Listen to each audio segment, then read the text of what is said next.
আসসালামু আলাইকুম, শুভ সন্ধ্যা, নমস্কার। মঞ্চের বাঁদিকে উপস্থিত আমার বিশিষ্ট অতিথিবৃন্দ, মঞ্চের সামনে উপস্থিত আমার বিশিষ্ট ব্যক্তিবর্গ, আমার শ্রদ্ধেয় ছোট্ট ছোট্ট সন্তান, তাদের জানাই অনেক ভালোবাসা। আমার সহকর্মী যারা সামনে বসে আছেন তাদেরকেও আমার অনেক শুভেচ্ছা। আজকের এই সুন্দর হিমেল স্নিগ্ধ শীত সন্ধ্যায় মিল্টনের আমন্ত্রণে এখানে আসতে পেরে আমি সত্যিই আপ্লুত। কিন্তু এত মহান মানুষেরা আমার সামনে পাশে রয়েছেন, আমি তাদের সামনে কি বলবো, কিভাবে উপস্থাপন করব নিজেকে আমি বুঝে উঠতে পারছি না। তবে এটুকু জানি এটা একটা শিক্ষা প্রতিষ্ঠান, সেটা মেনলি নারী শিক্ষা, মেয়েদেরকে নিয়ে শিক্ষা। তো আমি ঈশ্বর, আল্লাহ, ভগবান যাই বলুন না কেন, তার কাছে প্রার্থনা করব মিল্টন যে সুন্দর চিন্তা ভাবনা, যে পবিত্র চিন্তা ভাবনা নিয়ে এই স্কুলটাকে উদ্বোধন করার কথা ভেবেছে, স্কুলটাকে চালিয়ে নিয়ে যাওয়ার কথা ভেবেছে, মেয়েদেরকে এগিয়ে নিয়ে যাওয়ার কথা ভেবেছে, সেটা যেন ঈশ্বর তার পূরণ করেন। নারী শিক্ষা সত্যিই প্রয়োজন। নারী শিক্ষা অনেক দিন ধরেই চলছে। সমাজের কড়া শাসনেই বলুন, বাড়ির কড়া শাসনেই বলুন, নারীরা শিক্ষিত হয়েও আজকে কিন্তু অনেক পিছিয়ে।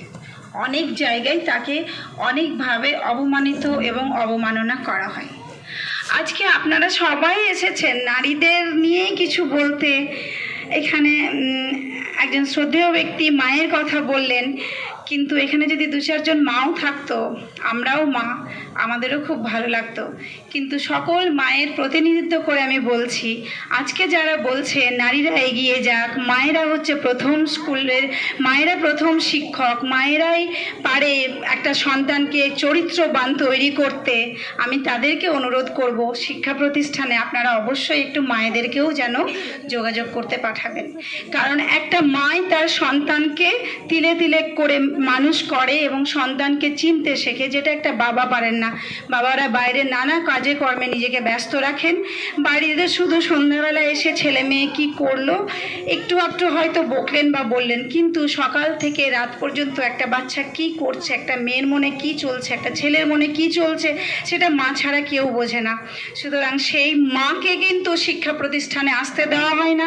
নানা রকম কাজে মাকে পিছিয়ে রেখে বাবারা এগিয়ে যান। আমি বাবাদের নিষেধ করছি না, আমি অনুরোধ করছি আপনারা কিন্তু মায়েদের এগিয়ে দেবেন।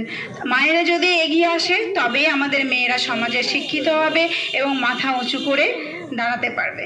আমার আর বিশেষ কিছু বলার মতো ক্ষমতা নেই। যদি কিছু ভুল বলে থাকি আপনারা ক্ষমা করবেন। আশা করি আমার মনের কথাটা আপনারা একটু হলেও বুঝতে পেরেছেন। আসসালামু আলাইকুম।